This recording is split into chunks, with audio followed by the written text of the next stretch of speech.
Hi, I'm Dr. Carpentier. A very common symptom of chronic pain, and fibromyalgia particularly, is difficulty sleeping. Patients often complain that they have trouble falling asleep, they have trouble staying asleep, and when they wake up in the morning they feel like they have hardly slept at all. So why do we sleep? It's not like the brain is quiet when we're sleeping, it's as active as ever, just in different ways from when we're awake. What happens when we sleep is that memories get laid down, our body has a chance to rest, and repair processes can take place, restoring damaged tissues from the day before. And not getting enough sleep can interfere with all of this activity.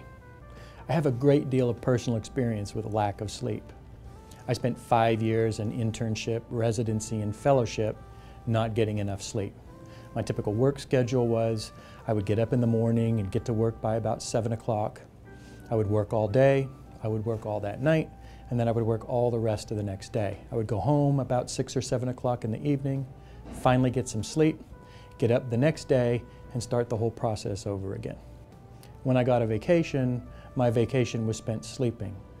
I had my first weekend off 3 months into the start of my internship, and there are lots of pictures of me enjoying myself asleep on the couch, asleep in the bed, asleep on a beach chair at the beach.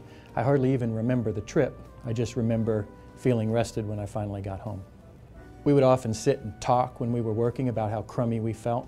Our bodies ached, our eyes burned, we couldn't think clearly, we couldn't form sentences well, we couldn't even make ourselves understood to each other. All of this is a consequence of lack of sleep. When I left my medical training and finally started to get enough sleep, the symptoms resolved. But if you never improve your sleep hygiene, you may never get relief from these symptoms. There are some simple things that you can do. This is by no means an exhaustive list. If there was one good approach for helping people sleep, then you wouldn't see commercials for various sleep aids all through the evening news. The fact is that sleep is a big problem, and learning how to do it well can take a lot of time and effort. It's important to set the stage for sleep. Start winding down at the end of the day. Don't go from doing a heavy workout at the gym to trying to go right to sleep. It's not possible. One of my friends used to call me in the middle of the night and chat because he had trouble unwinding from a busy day in the emergency room. It's important to give yourself a little bit of downtime, time to relax before it's time to sleep. It's also important to sleep in a dark room and a cold room. The body temperature drops when you're sleeping, and you can help make that happen by turning down the ambient temperature, and try not to sleep with too many covers.